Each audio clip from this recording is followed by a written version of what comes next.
ఎదురు చూసిన సమయం రానే వచ్చింది.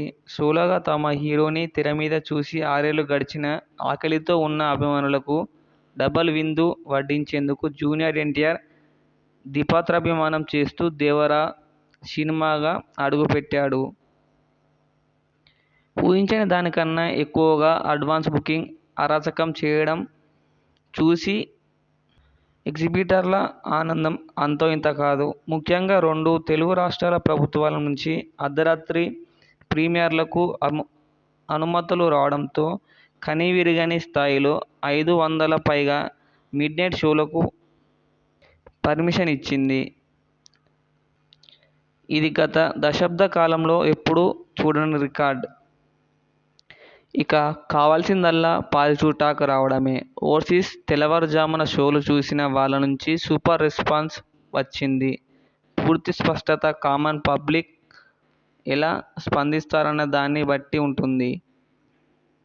దానికి ఎంతో కొంత సమయం వేచి చూడాలి. హైదరాబాద్ నుంచి అమలాపురం దాకా ప్రతీ చోటా ర్యాంపేజ్ యాడ్లో ఉన్న 'దేవరా' సరిపోదా శనివారం ఆ తర్వాత డ్రైగా ఉన్న బాక్సాఫీస్కు కొత్త ఉత్సాహాన్ని తీసుకొచ్చింది. దసరాకు ఇంకా 2 వారాల సమయం ఉన్నప్పటికీ ముందస్తు పండగ వాతావరణం టాలీవుడ్లో కనిపిస్తుంది.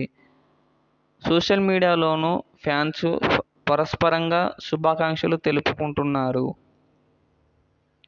ఉత్తరాది వైపు బుకింగ్స్ నెమ్మదిగా ఉన్నప్పటికీ కంటెంట్ మీద నమ్మకంతో ఓటీటీ రిలీజ్ సైతం ఆలస్యంగా పెట్టుకున్న 'దేవరా' బృందం దానికి తగ్గ ఫలితం అందుకోవడం కీలకం.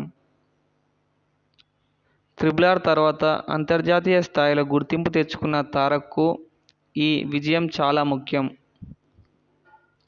ముంబై ప్రెస్ మీట్లతో మొదలుపెట్టి బియాండ్ ఫస్ట్ ప్రీమియర్ల దాకా ప్రమోషన్స్ విషయంలో ప్రత్యేక శ్రద్ధ తీసుకున్న జూనియర్ ఎన్టీఆర్ త్వరలో చేయబోతున్న బాలీవుడ్ బ్యూటీ జాహ్నవి కపూర్ ఎంతో సంతోషంగా ఉంది.